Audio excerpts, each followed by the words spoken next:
Imagine, if you will, just this cascade of diamonds. So bright, almost like captured starlight, you know. A stunning image. And picture that necklace around a queen's neck. Every single facet reflecting, well, centuries of British royal history.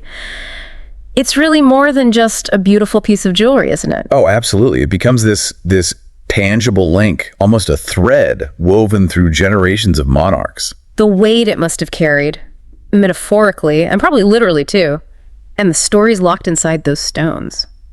Really makes you think. It does. How an object can gather so much meaning, become such a powerful symbol. It's almost like a physical piece of the dynasty's own story. And that feeling.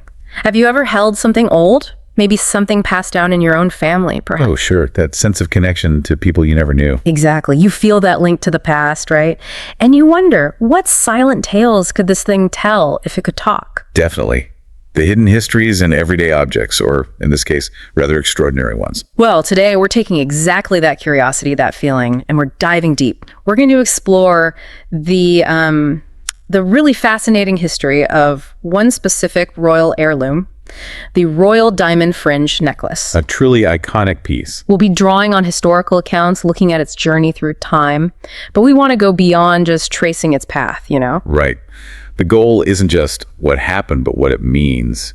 What does this necklace actually tell us about the British monarchy itself? Precisely. Our mission today is to understand how this single object reflects things like continuity, yes, but also adaptation, and maybe even the personal connections the royal women felt to their own heritage, all through this one necklace. It's about seeing past the sheer brilliance of the diamonds, isn't it? Yeah. To grasp the significance underneath, how it mirrored and maybe even helped shape aspects of royal identity over nearly 2 centuries. Okay, so let's start at the beginning. We need to jump back to 1831. Right after King William V takes the throne. Yes.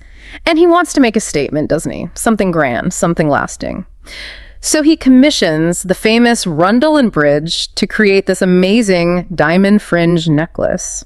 A significant commission early in his reign. But here's a really crucial detail, something that sets the stage right away. This wasn't just about buying new diamonds off the shelf. No, not at all. And this is quite telling. King William IV specifically instructed that the diamonds for this new piece should come from existing royal jewels. Specifically, jewels that belonged to his predecessors, King George III and Queen Charlotte. Exactly. So it wasn't merely, recycling. It was a very deliberate choice, packed with meaning. It really was. It means that right from the very moment it was created, this necklace carried the weight of history. It was a direct physical link back to the monarchs who came before him. A conscious blending of old and new. It suggests he wanted to ground his reign, connected firmly to the established story of the monarchy. Absolutely. It shows that inherent understanding within the royal family about the importance of lineage, of continuity. Precisely. And think about Queen Adelaide, William the Field's wife. For her, this necklace must have held deep symbolic value right from the start. As the king's consort, yeah. Her position was tied directly to the crown's history and strength. So being the first person to wear this brand new yet historically sourced necklace, it wasn't just like putting on any diamonds. No way. It visually connected her to that long line of queens, anchoring her role firmly within the monarchy's narrative. A powerful statement of her place, really. A very powerful statement. And this focus on legacy, it didn't end with William V. After he passed away in 1837, Queen Adelaide faced a decision about the necklace's future. And she made a really significant choice, didn't she? She did. She decided to pass it down specifically as an heirloom to the young Queen Victoria, who had just inherited the throne. So not just a personal gift between relatives, but something more formal. Exactly. It feels like a deliberate act reinforcing the succession, making sure that the continuity of the monarchy was reflected even in its most valuable possessions. These weren't just pretty things. That's such a key point. They were seen as symbolic assets of the crown itself, more than personal property. Absolutely. And imagine being the young Victoria, receiving this incredible piece so early in her reign. It must have really underscored the weight of her new role and her connection to those who came before her. Undeniably. And history tells us Victoria, even as a young queen, she really got its historical importance. She understood what she had. She did. But what's really fascinating is how she didn't just preserve it in a vault, she made it her own. Ah, yes. This is where it gets quite creative. Queen Victoria is known for wearing it in a rather innovative way. How did she adapt it? Was that sort of thing common back then?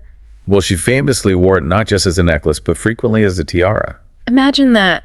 Turning this fringe of diamonds upwards, framing her face, it must have looked incredible. It creates this elegant sort of halo effect. And it wasn't just about aesthetics, was it? It seems to have amplified her youthful, regal image. Some accounts suggest it visually merged her personal reign, her youth, with the enduring symbolism of the crown itself, represented by those historic diamonds. It's a really powerful image, isn't it? The sparkle enhancing her youth, but grounded by the history in the stones. You wonder about the thinking behind it, just fashion or something deeper. A bit of both, perhaps. And her style with it evolved over her long reign, didn't it? Yes, as she got older, how did she wear it then? Well, as she matured, her approach shifted. It became maybe more practical, but still incredibly dignified. She often wore it as an ornament, sort of pinned onto the bodice of her dresses. So integrated into her attire rather than worn on the neck or head. Exactly. A more subtle, perhaps, but still constant emblem of her status and that unbroken link to the past.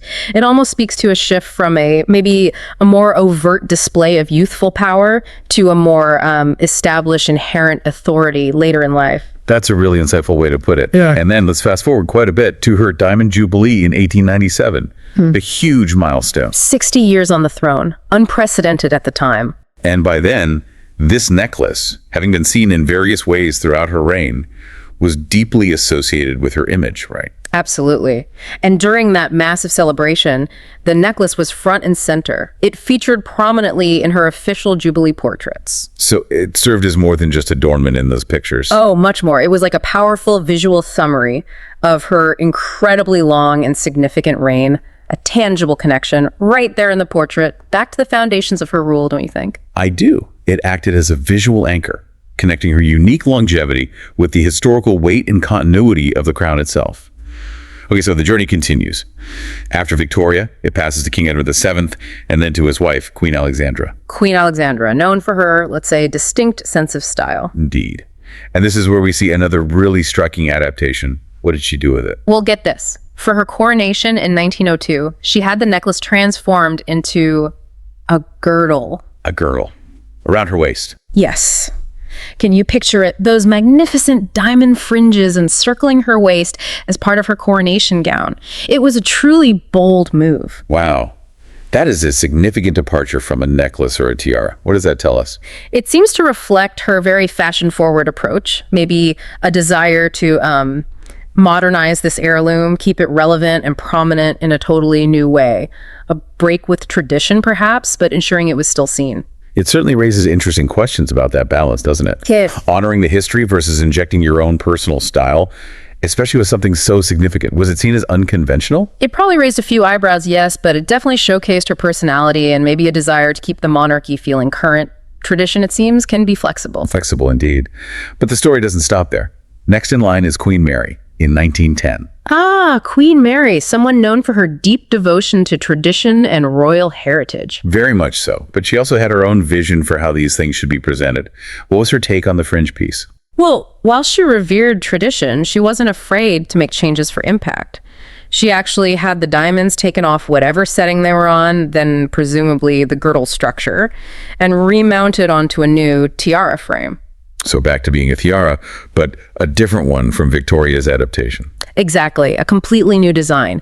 It kind of symbolizes her approach, doesn't it? Preserving the historical gems, the core value, but ensuring the monarchy's symbols looked, well, fresh and suitably grand for her era. And that tiara became quite a key piece for her, didn't it? Oh, absolutely. It became a central, very frequently worn item in her collection, especially for major state occasions. You see it in many photos.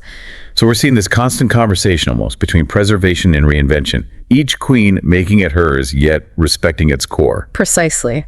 Then in 1936, the throne changes hands unexpectedly, and the piece passes to Queen Elizabeth, later known as the Queen Mother. And she, in turn, makes another significant decision about its form.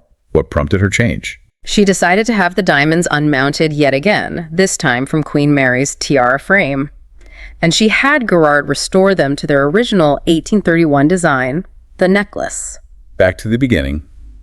Why do you think she did that? It really seems to underscore a deep desire to preserve its inherent beauty, its historical integrity, to ensure that the original vision, the way King William IV intended it, would endure for future generations, almost like closing a loop. That's a fascinating way to look at it.